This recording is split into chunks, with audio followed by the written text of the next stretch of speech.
हिंद 2213 दरोगा pre exam जो दिसंबर में होने वाली है, इन्फोर्समेंट सब इंस्पेक्टर मुख्य परीक्षा जो इसी महीने 29 अगस्त को 67 बीपीएससी संभवतः दिसंबर में सीडीपीओ बीएसएससी सीजीएल 3 को ध्यान में रखते हुए प्रतिदिन एविटेरिया का टेस्ट सीरीज कराया जा रहा है। इससे निश्चित रूप से एग्जाम में क्वेश्चन देखने को मिलेगा, लेकिन टेस्ट सीरीज स्टार्ट करने से पहले यदि आप मेरे चैनल से नए जुड़े हैं और अभी तक चैनल को सब्सक्राइब नहीं किए हैं तो प्लीज़ चैनल को सब्सक्राइब कर दें ताकि आप सभी तक अगले वीडियो का नोटिफिकेशन प्राप्त हो सके। तो चलिए आज का एविटेरिया का टेस्ट सीरीज 3 का सीरीज करते हैं। क्वेश्चन नंबर 1 है, बिक्री कर के स्थान पर वैट भारत में कब लागू किया गया था? तो ये 2005 में लागू किया गया था, 1 अप्रैल 2005 को। सबसे पहले जो राज्य था हरियाणा था और सबसे अंतिम में उत्तर प्रदेश ने लागू किया था। दूसरा नंबर क्वेश्चन है, मनरेगा योजना के अंतर्गत काम की अर्जी मिलने पर कितने दिनों के भीतर काम करना अनिवार्य कर दिया गया है? तो ये 15 दिनों के अंतर्गत कर दिया गया है। सबसे पहले नरेगा आया था, 2006 ईस्वी में आया था, लेकिन इसका नाम बदलकर मनरेगा 2009 में कर दिया गया। वर्ष 2020 में मनरेगा के तहत सर्वाधिक रोजगार देने वाला राज्य उत्तर प्रदेश रहा है। तीसरा नंबर क्वेश्चन है, हरित क्रांति शब्द किसने दिया है? देखिए क्वेश्चन को ध्यान से पढ़िएगा, इसमें शब्द के बारे में पूछ रहा है। तो हरित क्रांति शब्द जो है विलियम गॉड ने सबसे पहले दिया है। और अगर विश्व में हरित क्रांति के जनक की बात किया जाए तो नॉर्मन बोरलॉग को माना जाता है, और भारत में हरित क्रांति के जनक के बारे में बात किया जाए तो स्वामीनाथन को बोला जाता है, जो 1900 भारत में 1966 से 67 के बीच में हरित क्रांति उत्पन्न हुई थी। चौथा नंबर क्वेश्चन है, अर्थव्यवस्था के दृष्टि से वन तथा मत्स्य किस क्षेत्र के अंतर्गत आता है? तो देखिए वन और मत्स्य जो आता है प्राथमिक क्षेत्र के अंतर्गत आता है, इसीलिए इसमें क्वेश्चन 4 का आंसर ए हो जाएगा। वन, कृषि एवं मत्स्य प्राथमिक क्षेत्र के अंतर्गत आता है। विनिर्माण, खनन एवं खदान दूसरा क्षेत्र के अंतर्गत आता है, और संचार, परिवहन एवं व्यापार जो है तीसरा क्षेत्र के अंतर्गत आता है। क्वेश्चन नंबर 5 है, भारतीय लघु उद्योग विकास बैंक का मुख्यालय कहाँ स्थित है? तो इसका मुख्यालय लखनऊ में स्थित है, और इसका जो स्थापना हुआ था 2 अप्रैल 1990 को हुआ था। क्वेश्चन नंबर 6 है, मोरलेम राष्ट्रीय उद्यान किस राज्य में स्थित है? तो मोरलेम या महावीर राष्ट्रीय उद्यान दोनों जो है गोवा में स्थित है, इसलिए इसका सही आंसर हो जाएगा डी, गोवा। निम्न में से पारितंत्र का अजैविक घटक कौन है? 7वां नंबर क्वेश्चन है, ऑप्शन जल, वायु, जीवाणु है। तो देखिए अजैविक घटक जो है आपका जल और वायु है, इसीलिए इसका जो आंसर हो जाएगा 7 नंबर का सी सही आंसर हो जाएगा। देखिए इसमें क्या है, जल, वायु तथा मृदा अजैविक घटक है, तथा मनुष्य, जीवाणु, क्लोरेला आदि जो है जैविक घटक के उदाहरण है। 8 नंबर क्वेश्चन है कि निम्नलिखित में से कौन सी दुर्लभ जातियां रेयर स्पीसीज के अंतर्गत आते हैं? तो देखिए शुतुरमुर्ग तथा हिमचीता दुर्लभ जातियों के अंतर्गत आती है। तो आपका जो हो जाएगा 3 और 4 यानी कि ऑप्शन सी सही आंसर हो जाएगा। इसके अलावा कस्तूरी मेघ, ग्रेट इंडियन बस्टर, संकटापन जातियों के अंतर्गत आती है। 9 नंबर क्वेश्चन है, विश्व ओजोन दिवस किस तिथि को मनाया जाता है? तो देखिए विश्व ओजोन दिवस जो है 16 सितंबर को मनाया जाता है। वहीं 5 जून के बाद किया जाए तो 5 जून को मनाया जाता है विश्व पर्यावरण दिवस मनाया जाता है। और ये बात किया जाए ओजोन दिवस के थीम का, तो इसका theme ozone for life 35 year of the ozone layer protection था। 10 नंबर क्वेश्चन है, किस वर्ष अंतरिक्ष आयोग एवं अंतरिक्ष विभाग की स्थापना किया गया था? तो देखिए अंतरिक्ष आयोग एवं अंतरिक्ष विभाग की स्थापना 1972 में किया गया था। वही बात किया जाए इसरो की स्थापना, तो इसरो की स्थापना जो है 1969 में ही कर दिया गया था, और इसरो का मुख्यालय जो है आपका बंगलौर में स्थित है। लेकिन वहीं अगर बात कर दिया जाए कि अंतरिक्ष कार्यक्रम की शुरुआत कब से कर दी गई, तो अंतरिक्ष जो है कार्यक्रम का शुरुआत 1962 से ही माना जाता है। 11 नंबर क्वेश्चन है, डीएनए में पाए जाने वाली शर्करा है। तो देखिए डीएनए में जो हेक्सोन शर्करा पाई जाती है, लेकिन वहीं पर अगर आरएनए पूछ दिया जाए तो आरएनए में आपका जो है पेंटोस शर्करा पाया जाता है। ये जो है आरएनए में पाया जाता है। 12 नंबर क्वेश्चन है, गोल कृमि एक मानव परजीवी है जो पाया जाता है। देखिए गोल कृमि या इसको बोलते हैं सूत्रकृमि, ये मानव परजीवी है जो क्षुद्रांश में पाया जाता है, इसलिए इसका जो आंसर हो जाएगा सी सही आंसर हो जाएगा। इसकी संख्या अधिक होने पर पेट में दर्द होने लगता है, भूख मर जाती है तथा अनिद्रा, दस्त, बवन, घबराहट आदि रोग उत्पन्न हो सकते हैं। क्वेश्चन नंबर 13 है, टिटनेस का कारण क्या है। तो देखिए टिटनेस जो होता है वो जीवाणु के कारण होता है और ये क्लास्ट्रीडियम टिटेनी द्वारा प्रसारित होता है, इसलिए इसका सही आंसर जो हो जाएगा ये सही आंसर हो जाएगा। और टिटनेस से एक चीज़ ये भी याद रखिएगा कि टिटनेस को लॉकजा कहा जाता है। आगे क्वेश्चन नंबर 14 है, कौन सी विटामिन हमारे शरीर में सबसे अधिक तीव्रता से बनता है। तो देखिए विटामिन डी जो है हमारे शरीर में जो है तीव्रता से बनता है, और विटामिन डी की अगर नाम के बात किया जाए रासायनिक नाम, तो विटामिन डी को कैल्सीफेरॉल कहा जाता है, जिसका निर्माण हमारे शरीर में सूर्य के प्रकाश की उपस्थिति में पराबैंगनी किरणों द्वारा त्वचा के कोलेस्ट्रॉल द्वारा होता है। और बाकी विटामिन के बात किया जाए तो बाकी विटामिन की भी नाम याद रखिएगा। विटामिन ए का रासायनिक नाम रेटिनॉल होता है, जिसकी कमी से रतौंधी रोग हो जाता है। विटामिन बी1 की कमी से बेरी रोग होता है, ठीक है। और ये रासायनिक नाम जो है आपका थायमिन होता है। वहीं अगर विटामिन सी का बात किया जाए तो विटामिन सी को ऑस्कॉर्बिक एसिड बोलते हैं, जिससे मसूरों में फूलना हो जाता है, या अस्कर्बिक रोग या विटामिन सी को ही नाभिक रोग बोला जाता है। और एक इम्पोर्टेंट चीज जो एग्जाम में पूछा जाता है, विटामिन बी12 के बारे में पूछा जाता है, तो विटामिन बी12 में कोबाल्ट धातु पाया जाता है। वहीं विटामिन ई के बात किया जाए तो टोकोफेरॉल बोलते हैं, जो जनन शक्ति का कम होना होता है, और विटामिन के को फिलोक्विनिन बोलते हैं, जो रक्त का थक्का न बनने के लिए जिम्मेदार होता है। 15 नंबर क्वेश्चन है, बिना बीज के फलों को विकसित करने की विधि को क्या कहते हैं, या कौन सी विधि है। तो इसको टिश्यू कल्चर बोला जाता है। टिश्यू कल्चर द्वारा बिना बीज के फलों को विकसित किया जा सकता है। क्वेश्चन नंबर 16 है कि प्रकाश संश्लेषण के समय मुक्त होने वाली ऑक्सीजन कहाँ से आती है। तो देखिए जो ऑक्सीजन आती है आपका जल से आती है। आप जो प्रकाश संश्लेषण का जो पूरा प्रक्रिया है उसको आप जान लिए। क्या होता है कि जब 6 कार्बन डाइऑक्साइड के अणु 12 पानी के अणु से मिलता है, और ये सनलाइट या हरित लवक की उपस्थिति में C6H12O6 plus 6 water plus oxygen बनता है। तो जो ग्लूकोज होता है वो उत्पाद बनता है, वहीं ऑक्सीजन जो होता है उप उत्पाद बनता है। तो इस क्वेश्चन में पूछ रहा है जिसमें जो ऑक्सीजन मुक्त होता है वो कहाँ से आती है, तो ये आपका जो है जल से ही आती है। तो इसका सही आंसर हो जाएगा, इसका जल सही आंसर है। 17 नंबर क्वेश्चन है, पराबैंगनी क्षति से पादपों की रक्षा करने वाला वर्णक है। तो ये जो है पनपत्ती या जो जेनेप्थिलिन बोलते हैं यही रक्षा करता है। पराबैंगनी क्षति से पादपों की रक्षा करने वाला वर्णक पनपीत या जेनोफिल है। जेनोफिल पेड़ों की पत्तियों में उपस्थित पीला वर्णक होता है, जो हमारे पराबैंगनी क्षति से पादपों की रक्षा करता है।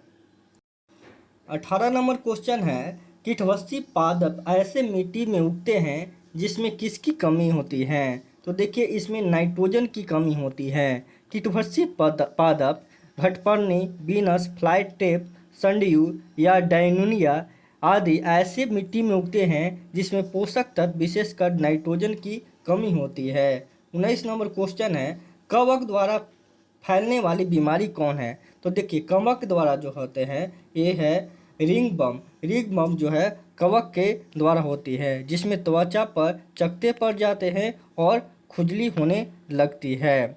आगे 20 नंबर क्वेश्चन है कि आणविक कक्षा का अभिन्यास किस से नियंत्रित होता है? तो देखिए आणविक कक्षा को अभिन्यास जो है आपका चुंबकीय क्वांटम संख्या से जो है नियंत्रित होता है। 21 नंबर क्वेश्चन है, किस प्रक्रिया में इलेक्ट्रॉन का लाभ होता है? देखिए इसमें इलेक्ट्रॉन का लाभ पूछा गया है, तो इलेक्ट्रॉन का लाभ जो है आपका गेन ऑफ इलेक्ट्रॉन अपकरण यानी कि रिडक्शन में होता है। वहीं अगर पूछा जाए लॉस ऑफ इलेक्ट्रॉन तो आपका जो हो जाएगा ऑक्सीकरण हो जाएगा, जिसमें इलेक्ट्रॉन की हानि, तो उसका सी आंसर हो जाता है। लेकिन अभी दिए हुए क्वेश्चन का जो आंसर हो जाएगा डी यानी कि अपकरण सही आंसर होगा।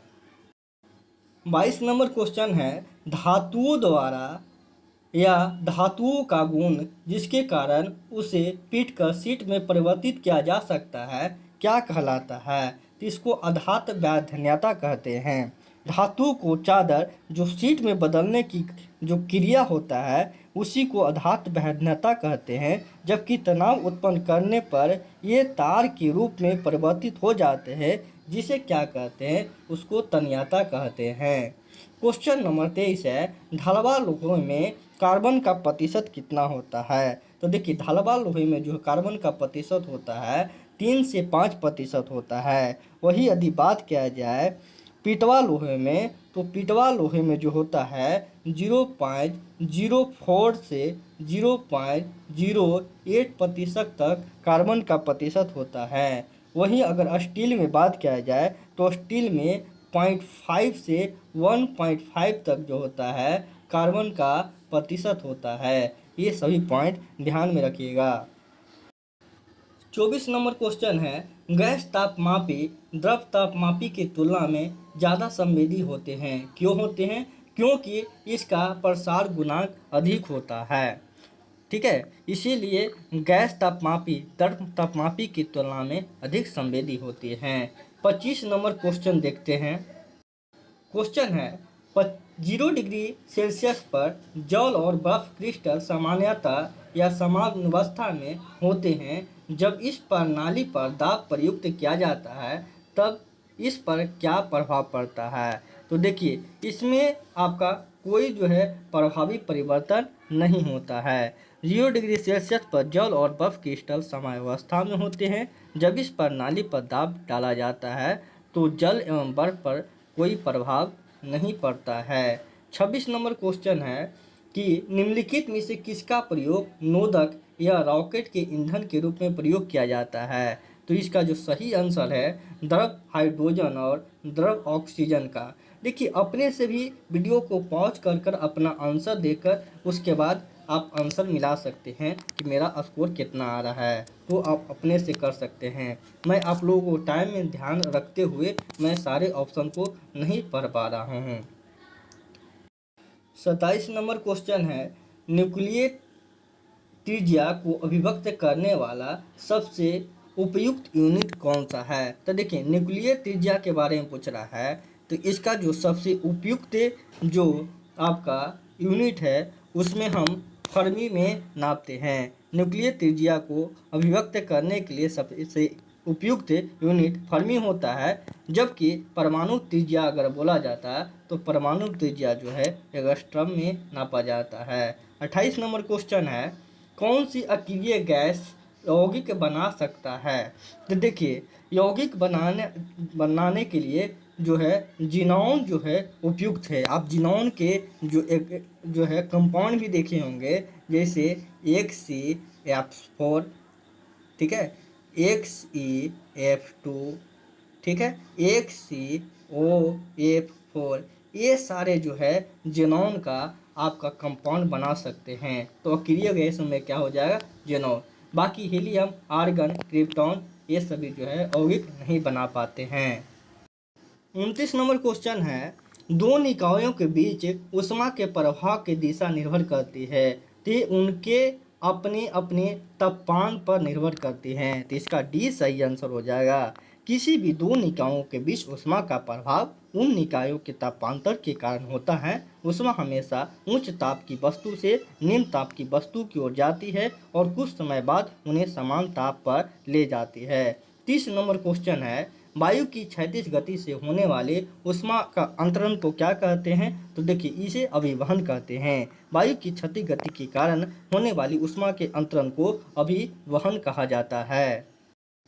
31 नंबर क्वेश्चन है, निम्न में से कौन सी परिघटना यह निर्णय लेने में सहायक होती है कि प्रकाश एक अनुप्रस्थ तरंग है? तो देखिए, प्रकाश के बारे में कहा गया है कि अगर ध्रुवीकरण की प्रक्रिया हो रहा है तो एक अनुप्रस्थ तरंग का उदाहरण है। इसीलिए इसका जो आंसर होगा सही वो आपका बी होगा, ध्रुवीकरण।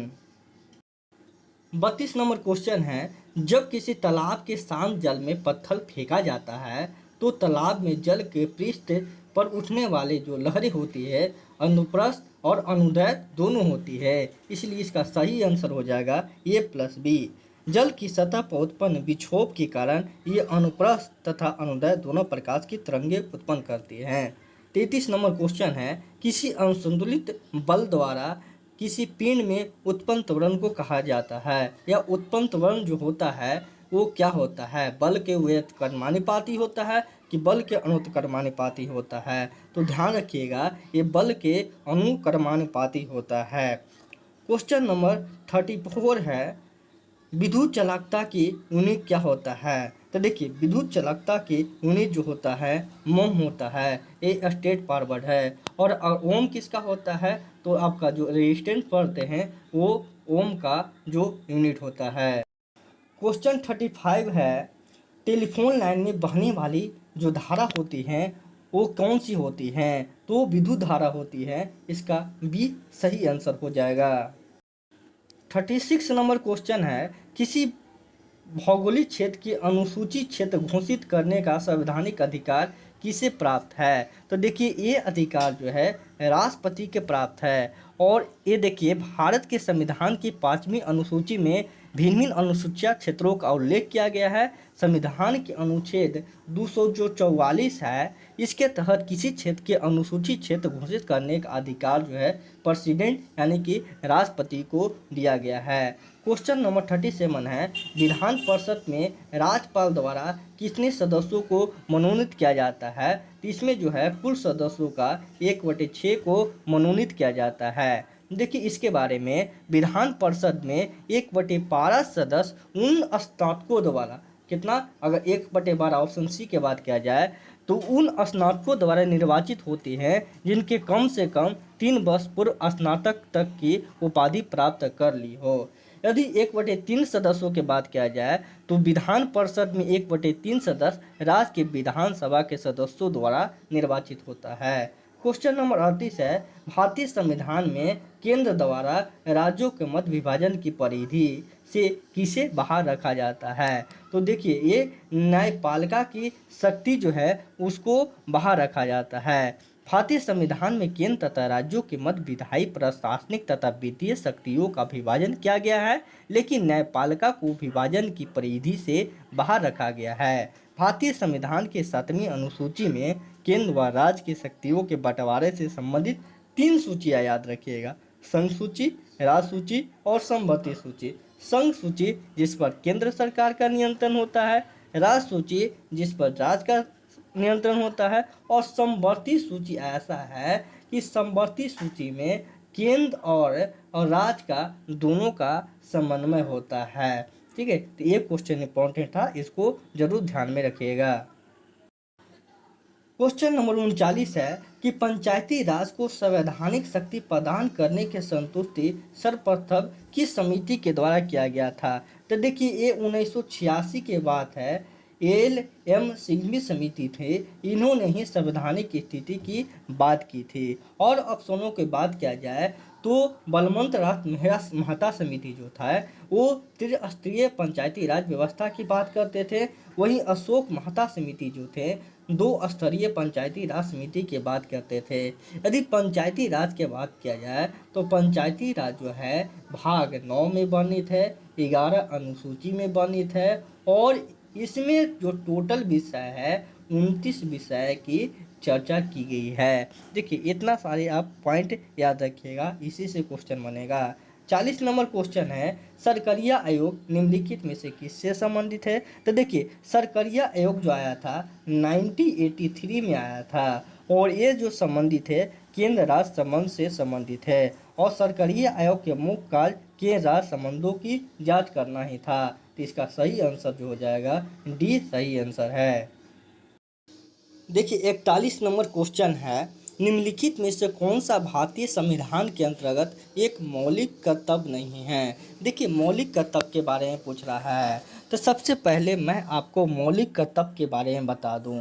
मौलिक कर्तव्य जो है वो रूस के संविधान से लिया गया है और ये जो भाग 4A में वर्णित है और 51 के ये आर्टिकल में कुल जो है 11 मौलिक अधिकारों का वर्णन किया गया है। अब देख लेते हैं कि इसमें जो है कौन कौन मौलिक अधिकार है। देखिए राष्ट्रीय महत्व के स्मारकों की रक्षा करना, ठीक है, इसको छोड़ते आगे बढ़ते हैं। सार्वजनिक संपत्ति की रक्षा करना ये है आपका। वैज्ञानिक सोच को विकसित करना ये भी है आपका। राष्ट्र की एकता और अखंडता की रक्षा करना ये भी है आपका। लेकिन राष्ट्रीय महत्व के स्मारकों की रक्षा के बाद जो है ये अनुच्छेद 49 में वर्णित है और ये नीति निर्देशक तत्व में वर्णित किया गया है। मैंने आपको पिछले वीडियो में बताया था कि नीति निर्देशक तत्व जो है वो आयरलैंड के संविधान से लिया गया है और भाग 4 में वर्णन है और ये 36 से 51 अनुच्छेद तक है। तो 41 नंबर का जो आंसर सही आंसर हो जाएगा ऑप्शन ए इसका सही आंसर है। 42 नंबर क्वेश्चन है प्रत्येक संसदीय प्रणाली में संसद की बैठकों में प्रश्नों के लिए अलग से समय निर्धारित किया जाता है जिसे कहते हैं। देखिए जब अलग से जो समय निर्धारित होता है उसको प्रश्नोत्तर काल कहते हैं। तो इसका जो सही आंसर हो जाएगा सी। दोनों सदनों में प्रत्येक बैठक के आराम की 1 घंटे तक प्रश्न किए जाते हैं और उन्हें उनके उत्तर दिए जाते हैं। ऐसे प्रश्नकाल कहता है, इसको क्या कहते हैं, इसको प्रश्नकाल कहा जाता है। प्रश्नकाल के दौरान सदस्यों को सरकार के कार्यों पर आलोचना और प्रलोभनात्मक का समय मिलता है। संसद के दोनों सदनों के प्रश्नकाल के जो ठीक बाद का समय होता है उसको क्या बोलते हैं, शून्यकाल बोलते हैं। Question number 43।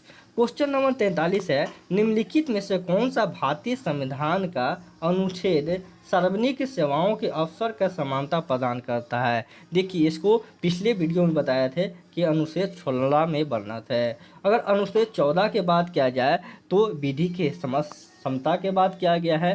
अनुच्छेद 15 के बात किया जाए तो अनुच्छेद 15 में धर्म, जाति, लिंग या जन्म के आधार पर भेदभाव का निषेध किया गया है। अनुच्छेद 19 के बात किया जाए इसमें स्वतंत्रता की अधिकार का बात किया गया है। देखिए आपका जो है 44 नंबर क्वेश्चन राज्यसभा के विषय में सही कथन पकड़ना है। देखिए राज्यसभा के विषय में आपको पकड़ना है, ये एक अस्थायी सदन है, ये तो बिल्कुल सही है। इसकी अवधि 6 वर्षों का होता है, नहीं इसके सदस्यों की जो अवधि होता है ये 6 वर्षों का होता है, इसकी अवधि नहीं होता। तो ये आपका जो गलत आंसर हो गया। 1/3 सदस्य प्रति वर्ष दूसरे वर्ष सेवानिवृत्त होते, ये भी आपका सही आंसर है। इसे विघटित नहीं किया जा सकता, क्यों, क्योंकि एक अस्थायी सदन है, ये भी सही है। यानी कि 1, 3 और 4 सही है, तो यहाँ पर डी आंसर सही हो जाएगा। एक आपको ट्रिक बता दूं, अगर इसका अनुच्छेद के बारे में पूछा जाए तो आप सरला याद कर लीजिएगा। सरला में देखिए ये से आपका संसद हो गया, संसद जो है 79 में है। 8 से राज्यसभा हो गया, ये 80 अनुच्छेद में है और लोकसभा जो हो गया 81 हो गया। राज्यसभा को एक अस्थायी सदन बोला जाता है और इसी को उस सदन बोला जाता है और लोकसभा जो है निम्न सदन को बोला जाता है। अब क्वेश्चन नंबर हम लोग 45 देखते हैं। क्वेश्चन नंबर 45 है अस्पृश्यता निवारण अधिनियम कब पारित किया गया था। देखिए अस्पृश्यता निवारण अधिनियम जो है ये आपका 1955 में पारित हुआ था, लेकिन 1976 में इसमें संशोधन कर दिया गया और सिविल अधिकार संरक्षण अधिनियम कर दिया गया था। और अनुच्छेद के बाद क्या जाए तो किसमें अस्पृश्यता का है, छुआछूत का है, तो आपका जो है अनुच्छेद नंबर 17 में है। क्वेश्चन नंबर 46 है कि किस संसदीय समिति के नाम आकलन समिति या अस्थायी मितव्यता समिति भी कहते हैं? तो देखिए ये प्रकलन समिति को कहते हैं। अब प्रकलन समिति से आप याद रखिएगा कि प्रकलन समिति में टोटल जो है 30 सदस्य होता है और 30 के 30 लोकसभा के ही सदस्य होते हैं और इसके सदस्यों को कार्यकाल जो होता है 1 वर्ष का होता है। 46 नंबर क्वेश्चन देख लिए। अब 47 नंबर क्वेश्चन देखते हैं। 47 नंबर क्वेश्चन है कि पर्वतीय स्लोपों पर मृदा अपरदन को किस प्रकार नियंत्रित किया जा सकता है? तो देखिए इसको आपको नियंत्रित करने के लिए सर्वोच्च या समोच्च रेखीय जुताई करना पड़ेगा। अगर आप ऐसा करते हैं तो इसमें आपका नियंत्रित किया जा सकता है। पर्वतीय ढलानों पर मृदा अपरदन के ढाल को काटकर सीढ़ीनुमा खेत बनाकर और सर्वोच्च रेखीय जुताई करके नियंत्रित किया जा सकता है। सोपान कृषि के द्वारा भी ऐसा किया जा सकता है, परंतु समोच्च रेखीय विधि सर्वाधिक उपयुक्त है। क्वेश्चन नंबर 48 है कि निम्नलिखित में से किस वैज्ञानिक ने बताया कि सूर्य के चारों ओर प्रत्येक नक्षत्र का मार्ग दीर्घवृत्ताकार है? तो ये बताए थे केपलर ने बताए थे। केपलर ने सिद्ध किया था कि सूर्य के चारों ओर प्रत्येक नक्षत्र का मार्ग दीर्घवृत्ताकार होता है। वही बात किया जाए निकोलस कोपरनिकस के द्वारा, तो सूर्य केंद्रीय सिद्धांत दिया गया था, जिसमें यह बताया दिया गया था कि सूर्य ब्रह्मांड के केंद्र में स्थित है एवं ग्रह उसकी परिक्रमा करते हैं। और न्यूटन साहब ने क्या दिए थे, ये बल की परिभाषा दिए थे। 49 नंबर क्वेश्चन है, हम सदैव चंद्रमा के एक ही पृष्ठ को देखते हैं, ऐसा क्यों है कि हम एक ही पृष्ठ को देखते हैं? तो देखिए इसका जो सही आंसर है, यह पृथ्वी के चक्कर लगाने और अपनी ध्रुवी पर घूमने में एक समय लेता है या एक समान समय लेता है। तो देखिए चंद्रमा जो है पृथ्वी की परिक्रमा करने में जो है 27 दिन 8 घंटे लेता है समय, ठीक है। अब ये जो है 27 दिन 8 घंटे पूरा कर लेता है और इतने ही समय में अपने अक्ष पर जो है घूर्णन करते रहता है। यही कारण है कि चंद्रमा का सदैव एक ही भाग दिखाई देता है। 50 नंबर क्वेश्चन है, भूमध्य रेखा निम्नलिखित में से किस देश से होकर नहीं गुजरती है? तो देखिए भूमध्य रेखा जो है आपका कांगो से गुजरती है, केन्या से गुजरती है, इंडोनेशिया से गुजरती है, ब्राज़ील से गुजरती है, सोमालिया से गुजरती है, कोलंबिया से गुजरती है, मालदीव से गुजरती है, लेकिन मैक्सिको से गुजरती नहीं है। तो इसका सही आंसर क्या हो जाएगा? मैक्सिको आंसर हो जाएगा। आपको भूमध्य रेखा के बारे में अगर बताएं तो भूमध्य रेखा जो होता है जो बीचों बीच से अगर पास कर रहा है वो उसको क्या कहते हैं? भूमध्य रेखा कहा जाता है। अब आगे हम लोग देखते हैं 51 नंबर क्वेश्चन। 51 नंबर क्वेश्चन है, कंटूर वे काल्पनिक रेखाएं हैं जो दर्शाती हैं। तो देखिए कंटूर रेखाएं जो है बराबर ऊंचाई वाले क्षेत्रों को दिखाती हैं। क्वेश्चन नंबर 52 है, निम्नलिखित में से कौन सा अनवीकरणीय ऊर्जा का स्रोत है? देखिए अनवीकरणीय ऊर्जा का स्रोत सबसे पहले जान लेते हैं कि अनवीकरणीय ऊर्जा क्या होता है। जब किसी ऊर्जा स्रोत का उपयोग दोबारा न किया जा सके, जैसे एक बार आप उपयोग कर लें तो दोबारा नहीं किया जा सके तथा उसकी उपलब्धता सीमित हो, ऐसे स्रोतों से प्राप्त ऊर्जा को हम अनवीकरणीय ऊर्जा स्रोत कहते हैं। जैसे कोयला, पेट्रोलियम, परमाणु ऊर्जा, प्राकृतिक गैस, ये सभी जो हो गया अनवीकरणीय स्रोत, नॉन रिन्यूएबल एनर्जी का एग्जाम्पल हो गया। तब बताइए इसमें सही आंसर क्या हो जाएगा? डी सही आंसर हो जाएगा। अब क्वेश्चन नंबर हम लोग 53 देखते हैं। देखिए 53 में आपको मिलान करना है। देखिए गुरु महेशानी किससे संबंधित है? तो गुरु महेशानी जो है लॉयस से संबंधित है, ये इसका 3 होगा। तलचर क्या है? तलचर कोयला से संबंधित है, तो ये 4 से मिलान होगा। जादूगोरा यूरेनियम से संबंधित है और जावर जो है आपका सीसा से संबंधित है। तो इसको जब मिलाइएगा तो ग्रूस महिसिनी 3, फिर तलचर जो है कोयला, तो आपको पहला ही मिलने लगेगा। तो ये ऑप्शन सही हो जाएगा। क्वेश्चन नंबर 54 है कि अंडमान निकोबार द्वीप में गद्दी 4 चोटी या सैडल पीक कहाँ स्थित है? तो सैडल पीक जो आपका स्थित है आपका नॉर्थ अंडमान, जिसको उत्तरी अंडमान बोलते हैं। तो ऑप्शन क्या हो जाएगा? डी सही आंसर हो जाएगा। और एक चीज़ याद और रखिएगा कि उत्तरी अंडमान में स्थित सैडल पीक यहाँ की जो है सर्वोच्च चोटी भी है। ये भी क्वेश्चन आपसे पूछ सकता है। क्वेश्चन नंबर 55 है, इंदिरा गांधी नहर किन दो नदियों से पानी मिलता है? तो देखिए, इंदिरा गांधी नहर से जो मिलता है सतलज और ब्यास नदी से मिलता है। तो ऑप्शन क्या हो जाएगा? सी सही हो जाएगा। इंदिरा गांधी नहर भारत की सबसे बड़ी सिंचाई नहर है। यह पंजाब में ब्यास तथा सतलज नदी के संगम पर बने हरीके बैराज से निकलती है। इसे स्थान जो है राजस्थान, पंजाब, हरियाणा राज्य जो है लाभान्वित होते हैं। ये भी आप याद रखिएगा। अब क्वेश्चन नंबर 56 देखते हैं। 56 नंबर क्वेश्चन है कि भारत की जनगणना 2011 के अनुसार सर्वाधिक जनसंख्या वृद्धि वाला राज्य कौन है? देखिए, सर्वाधिक जनसंख्या वृद्धि वाला राज्य के बात बोल रहा है। तो देखिए, मेघालय में जो है जनसंख्या वृद्धि जो हुआ है 27.9% हुआ है। ठीक है, 27.9% हुआ है। वहीं यदि बात किया जाए बिहार में, तो बिहार में जो हुआ है 25.4% हुआ है। वहीं अगर बात किया जाए अरुणाचल प्रदेश में तो 26% हुआ है। ठीक है, वहीं अगर बात किया जाए तो नागालैंड में, तो देखिए नागालैंड से याद रखिएगा इसमें नेगेटिव वृद्धि हुआ था, -0.6% हुआ था। ये भी क्वेश्चन पूछा है कि एकमात्र राज्य कौन है जो 2011 के जनगणना के अनुसार नेगेटिव वृद्धि हुआ है? तो नागालैंड। अब देखिए, सबका आपका पास डेटा आ गया तो कौन है? तो सबसे ज़्यादा मेघालय। तो मेघालय आपका जो है सही आंसर हो जाएगा। ठीक है, अब क्वेश्चन नंबर 57 देखते हैं। 57 नंबर क्वेश्चन क्या है?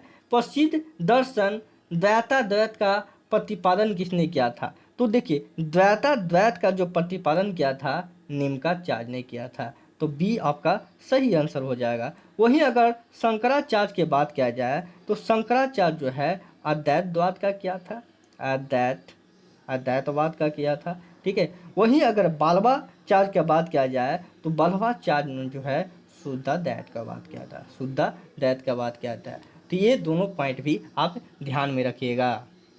क्वेश्चन नंबर 58 है कि वह पहला शासक कौन था जिसने भूमि को नाप कर लगान वसूल करना आरंभ किया था? तो ये अलाउद्दीन खिलजी थे। अलाउद्दीन खिलजी पहला शासक था जिसने भूमि नापकर लगान वसूलना शुरू किया। इसके समय लगान जो था 1/2 भाग था। कितना था? 1/2 भाग था। वह लगान को गल्ले के रूप में लेता था। 59 नंबर क्वेश्चन है, सल्तनत युग का अकबर किसे कहा जाता है? तो देखिए, सल्तनत युग का जो अकबर जो है आपका फिरोज शाह तुगलक को कहा जाता है। ठीक है, क्यों कहा जाता है? यह 1351 में दिल्ली सल्तनत का सुल्तान बना और ये मोहम्मद बिन तुगलक का जो है चचेरा भाई था। क्वेश्चन नंबर आपका 60 क्या है? क्वेश्चन नंबर 60 है, विजयनगर साम्राज्य में व्यापारियों का प्रमुख समुदाय जो है क्या कहा जाता था? तो व्यापारियों के समुदाय को जो कहा जाता था आपका सेठी कहा जाता था।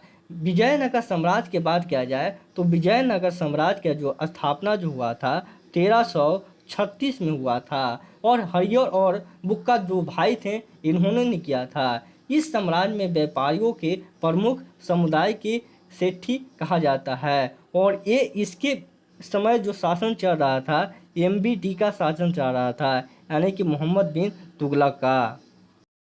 देखिए, क्वेश्चन नंबर आपका जो है 61, दिल्ली दरबार का आयोजन कब किया गया था? तो देखिए, दिल्ली दरबार का जो आयोजन किया गया था आपका दिसंबर 1911 में किया गया था।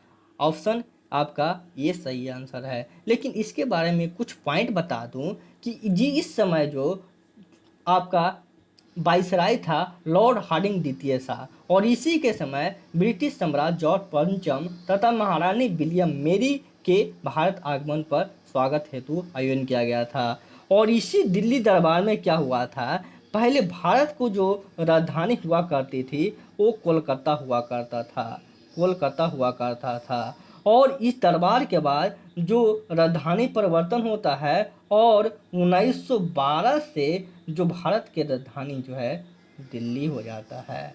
ठीक है, ये पॉइंट भी याद रखिएगा, ये भी पॉइंट क्वेश्चन पूछा जाता है। क्वेश्चन नंबर 62 नंबर क्वेश्चन क्या है, असहयोग आंदोलन चलाने का प्रस्ताव किस अधिवेशन में पारित किया गया था। तो ये जो पारित किया था गया था 1920 के नागपुर अधिवेशन में। तो ऑप्शन सी सही आंसर हो जाएगा। 1920 के नागपुर अधिवेशन में असहयोग आंदोलन को चलाने का प्रस्ताव पारित किया गया था। लेकिन इसमें एक रोचक बात है कि 1 अगस्त को जो है 1 अगस्त 1920 को असहयोग आंदोलन जो है स्टार्ट होना था और उसी दिन जो तिलक जी का मृत्यु भी हो गया था। गांधी जी ने असहयोग आंदोलन शुरू तो किया लेकिन चौरी चौरा कांड 5 फरवरी को होता है। 5 फरवरी 1922 को होता है, जिस कारण से गांधी जी ने इस जो है दुखी होकर 12 तारीख को यानी कि 12 फरवरी को इस आंदोलन के फिर से स्थगित कर दिया और इसके बाद जो है गांधी जी की गिरफ्तारी भी हो जाता है। तो इतना पॉइंट आप याद रखिएगा।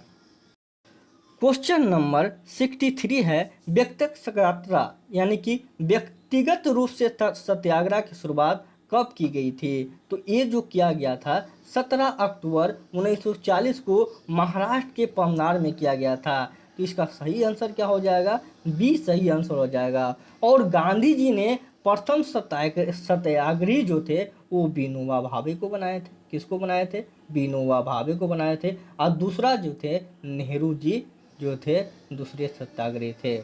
ठीक है, क्वेश्चन नंबर 64 क्या है, भारत में आधुनिक शिक्षा का जन्मदाता किसे कहा जाता है। तो देखिए भारत में आधुनिक शिक्षा का जन्मदाता चार्ल्स ग्रांट को कहा जाता है। तो इसका सही आंसर क्या हो जाएगा, आपका बी सही आंसर हो जाएगा। लेकिन शिक्षा संबंधी वुड डिस्पैच को 1854 में लागू किया गया था। ठीक है, इसको भी आप ध्यान में रखिएगा। ठीक है, क्वेश्चन नंबर आपका 65 है, गांधी जी ने नवजीवन पत्रिका किस भाषा में प्रकाशित किए थे। तो देखिए नवजीवन गांधी जी का पत्रिका जो था ये जो किए थे आपका गुजराती भाषा में किए थे।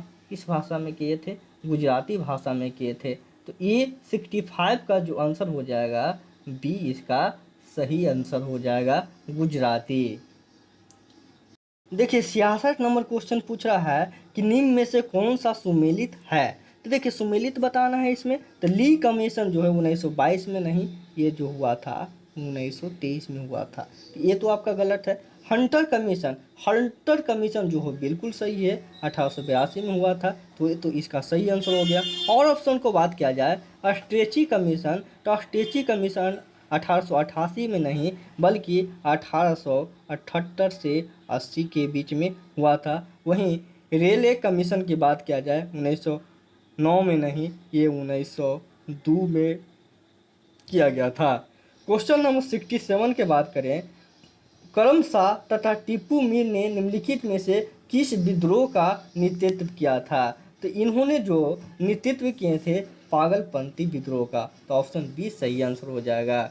और ये पागलपंथी विद्रोह जो हुआ था 1813 से 31 के बीच में हुआ था तथा इस विद्रोह से जो प्रभावित क्षेत्र था बंगाल था।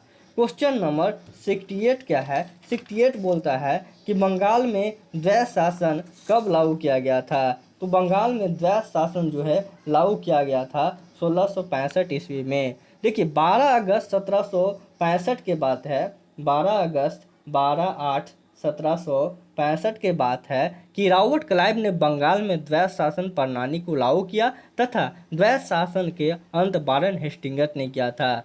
रॉबर्ट क्लाइव के बारे में है कि बंगाल का पहला गवर्नर था।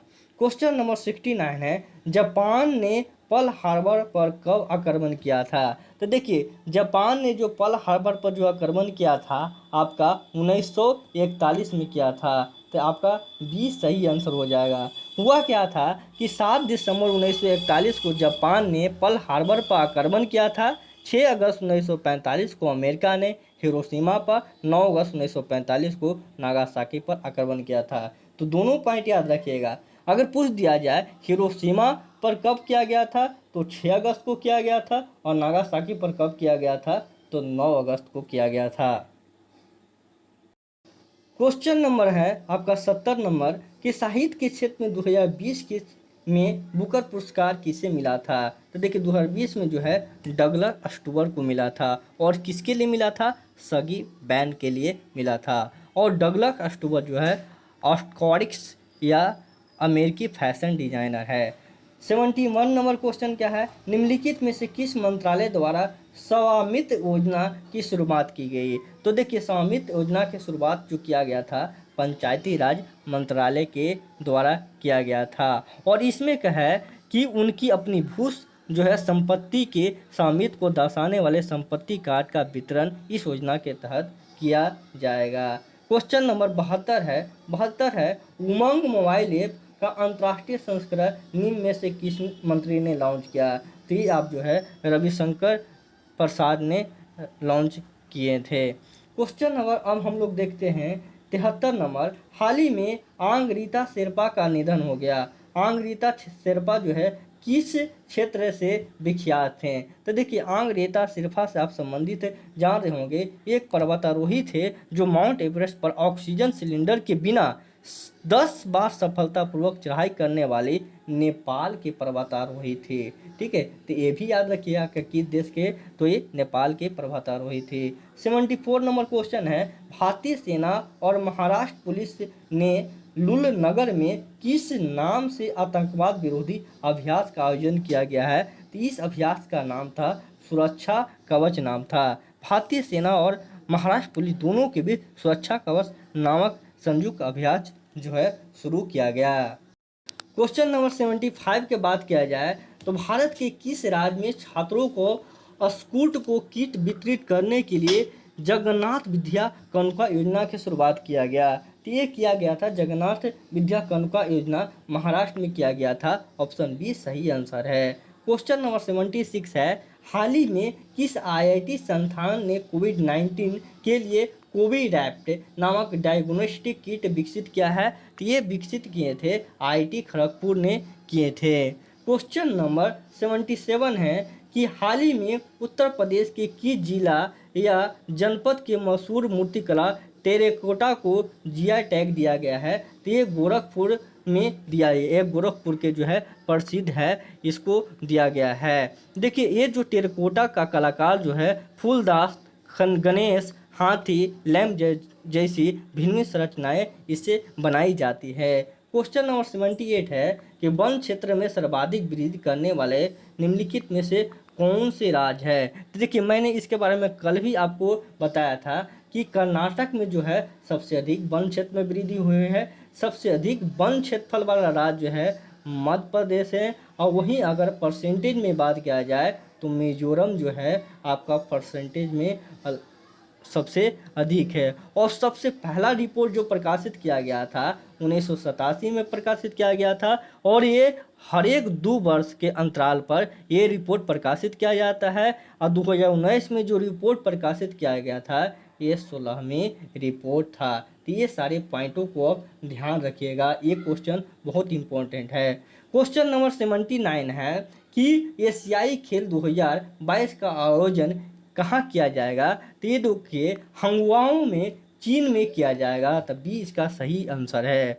और इसका जो शुभंकर रखा गया है आपका कांगकोन लियन और चेनचेन रखा गया है।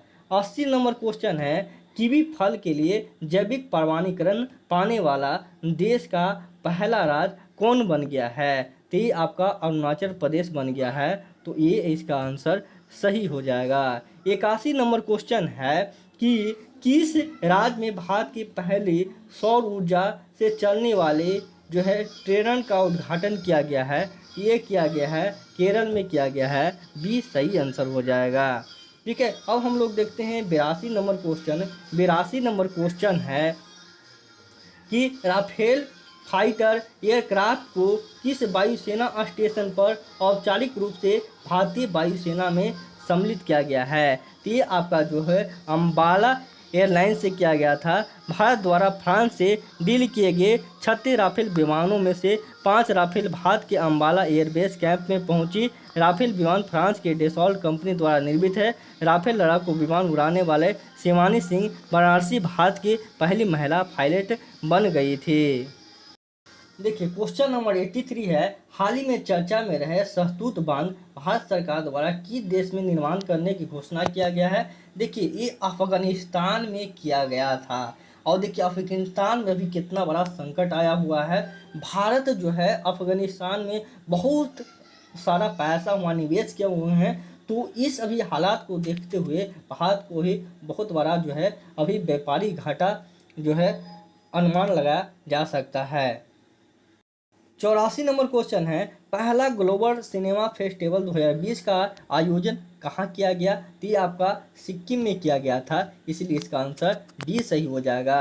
45 नंबर क्वेश्चन है, अमेरिकी राष्ट्रपति चुनाव में डेमोक्रेटिक पार्टी का चुनाव चिन्ह क्या है। तो चुनाव चिन्ह इसका जो है डेमोक्रेटिक पार्टी का गधा है। और जो अमेरिका में चुनाव हुआ है इसमें आप याद रखिएगा कि डोनाल्ड ट्रंप हार गए थे और जो नए राष्ट्रपति हैं अभी जो बाइडन है और उपराष्ट्रपति है कमला हैरिस है। 86 नंबर क्वेश्चन है, हाल ही में भारत के सबसे लंबे single lane motorway suspension bridge का उद्घाटन कहाँ किया गया। तो ये आपका जो है उत्तराखंड में किया गया। ऑप्शन डी इसका सही आंसर है। 87 नंबर क्वेश्चन है कि रेलवे बोर्ड का नए अध्यक्ष कौन बन गए हैं। तो जो रेलवे बोर्ड का जो है नए अध्यक्ष सुनीत शर्मा बन गए हैं। तो इसका जो आंसर हो जाएगा बी सही आंसर हो जाएगा।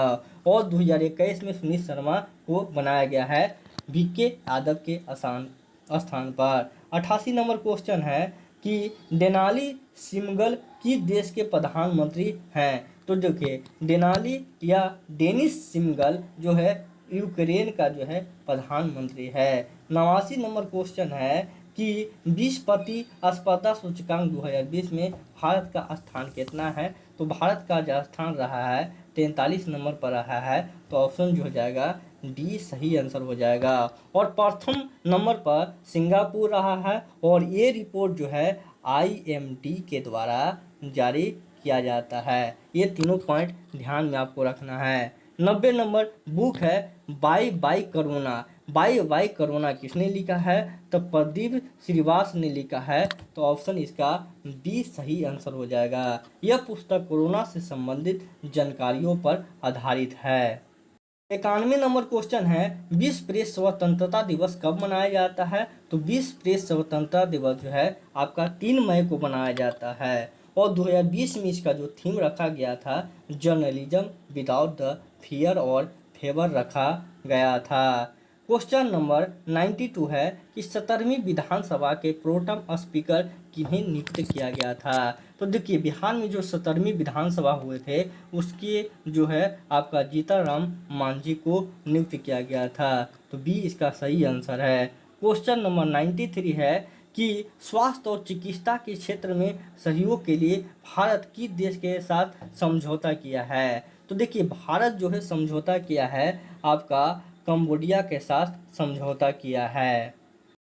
देखिए क्वेश्चन नंबर जो है 94, बच्चू भाई भाला वर्तमान में किस राज्य के गवर्नर हैं। तो देखिए बच्चू भाई भाला कर्नाटक के थे, लेकिन अब कर्नाटक के जो है आपका राज्यपाल जो बन गए हैं आपका थावर चंद गहलोत को बनाया गया है। तो अभी वर्तमान में जो है कर्नाटक के राज्यपाल थावर चंद्र गहलोत जी हैं। वहीं बात किया जाए तो 8 राज्यों में नए राज्यपाल बने थे, आप इसको भी ध्यान रखिएगा। मध्य प्रदेश का मंगू भाई छंगन भाई पटेल, मिजोरम का हरिबाबू कंपति, हिमाचल प्रदेश का राजेंद्र विश्वनाथ आलेकर, गोवा का PS श्रीधन पिल्लई, हरियाणा का भंडारू दत्तात्रेय, त्रिपुरा का सत्यदेव नारायण आर्य और झारखंड का रमेश बैस बन गए हैं।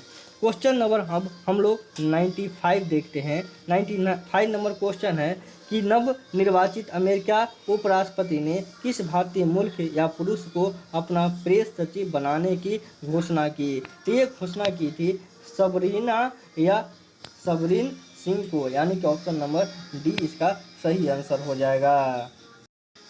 देखिए क्वेश्चन है 96 है कि 4000 के मूलधन का 5% प्रति वर्ष की दर से 2 वर्ष के लिए वार्षिक चक्रवृद्धि और साधारण ब्याज का अंतर क्या होगा। तो देखिए 2 वर्ष के लिए अंतर का जो फॉर्मूला होता है D/P is equal to R/100 के होल स्क्वायर होता है। अब देखिए दिया हुआ है यहाँ पर आपको D निकालना है, P दिया हुआ है, तो D बटे क्या हो जाएगा 4000 हो जाएगा। कितना हो जाएगा 4000 हो जाएगा।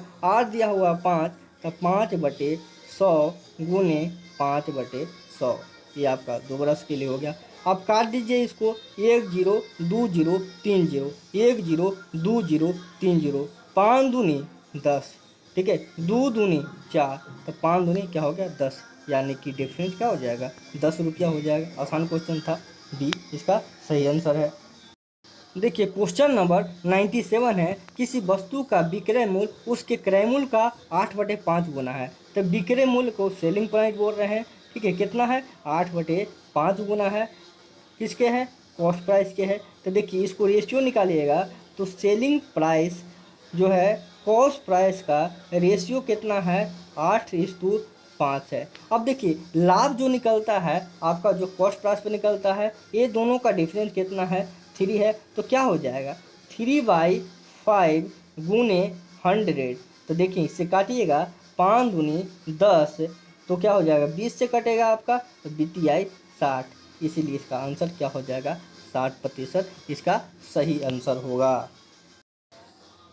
देखिए 98 नंबर क्वेश्चन है, क्या है, एक बल्लेबाज 19वीं पारी में 78 रन बनाता है, 19वीं पारी में बनाता है, तो मान लेते हैं कि 18वीं पारी तक उसका औसत निकाल लेते हैं, तो क्या है 18x है। अब 19वीं पारी में कितना बना है 78 रन बना दिया है, कितना 78 रन बना लिया, उससे क्या होता है उसका 2 रन का जो है औसत कम हो जाता है। तो क्या माने थे x माने थे, तो x-2, और कौन सा कितना हो जाएगा 19 हो जाएगा। इसी को सोल्व करते आंसर आ जाएगा। तो कितना हो जाएगा, ये आपका जो हो गया 18x हो गया, ये प्लस 78 हो गया, इसको करिएगा 19x, 19 दूनी 38, 19 दूनी 38। अब इसको देखिए करिएगा आप, इसको इस साइड लाइएगा तो 19 में से गया तो x हो गया, और देखिए इसको इस लाइएगा तो आपको क्या होगा 8 होगा ना। अब 8 इसको करिएगा तो 78, 8 8 16 हो जाएगा, और 7 3 10, 1 11 हो जाएगा, 8 8 है, तो कितना हो गया ये आपका 116 हो गया, ठीक है। लेकिन आपसे क्या पूछ रहा है कि 19वीं पारी के बाद औसत, तो 19वीं पारी के बाद क्या हो रहा था उसका औसत जो है 2 से कम हो रहा था, तो आप 116 नहीं लगा सकते हैं, तो 2 से कम हो रहा था, तो इसको 2 माइनस करिएगा ना, तो 2 माइनस करिएगा तो कितना आ जाएगा 114 आ जाएगा। 114 आ गया तो किस इसका आंसर क्या हो जाएगा बी, इसका जो है सही आंसर हो जाएगा, बी इसका सही आंसर हो जाएगा, बी, ठीक है। अब क्वेश्चन नंबर 99 देखते हैं। देखिए 99 नंबर क्वेश्चन क्या है, 3 व्यक्ति है और तीनों का रुपया दिया हुआ है, पहला है, दूसरा है, तीसरा है, कितना कितना है 600 है, 800 है, ठीक है, और 1000 है। तो इसको हम ये लिख सकते हैं अनुपात में, 6 लिख दें, 8 लिख दें और 10 लिख दें, 6 8 10। इसको और करिएगा 3 4 5।